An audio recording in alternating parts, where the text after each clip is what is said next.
لما الواحد بيرقي رقية شرعية دي الشيخ بيلمس الست؟ لما ايه؟ لما الواحد بيرقي رقية شرعية دي بيلمس الست؟ بيعمل ايه؟ بيلمسها يعني رقية. يلمس ايه؟ يعني لازم تمسك دماغي مثلا عشان تعملي رقية؟ لا ما يلمسهاش من بعيد. لا ما يلمسهاش. والصور التي نشرت انا فين رندا؟ يا رندا انا مش قلت لك هذا الكلام لا يجوز، قلت لك هذا الكلام لا يجوز، وهذا الكلام في قضية شغالة والحمد لله اتحبس البنتين لكذبهم وتزويرهم الصور. انا ما جبتش سيرة البنتين. ايوه انا بقول اهو حضرتك بتفتح واتحبسوا وان شاء الله بس معاه في التنفيذ وان شاء الله في نقد وباذن الله تعالى في النقد هيكون على فكرة الناس مش فاهمة يا حاجة. ابناتي ارجوك لو سمحتي هذا الكلام تعريض، هذا الكلام تعريض. يا غيري الموضوع، تكلمي في امور تهم الناس، تكلمي في امور عامه، تكلمي في حياتنا الواقع المهين.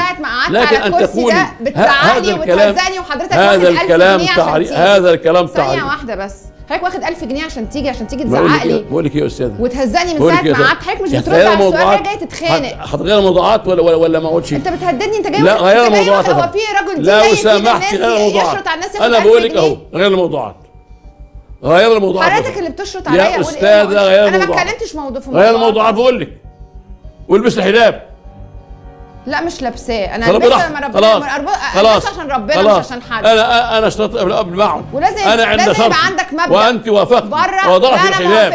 تشيلي تاني ليه؟ لا انا ما وافقتش. ترجعي في كلامك ليه؟ لا انا ما وافقتش. انت هكذا وبعدين لا ما وافقتش. هو حجاب ايه اللي محطوط وشعري من يا استاذ رندا انا قايل لك هذا الكلام. انتوا جايبين الضيف علشان تمرمطوه، جايبين الضيف عشان تحرجوه. حضرتك انت عاوزه في النهار اللي بتزعق من ساعه انا رافع قضيه على النهار، انت عارفه كده كويس قوي، وهتنظر في مايو اتاجلت عشان خاطر اغلق القناه.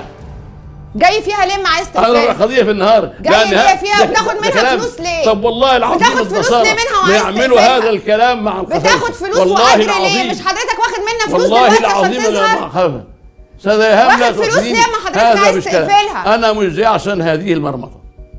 انت كلمتيني في التليفون ادي الناس على ان انا انسان ليا خلفيه وانسان اللي بتمثل وبتعمل تمثيليات على الناس. انا اسفه جدا ان في ناس بتتاجر بالدين كده. انا اللي هقوم مش انت.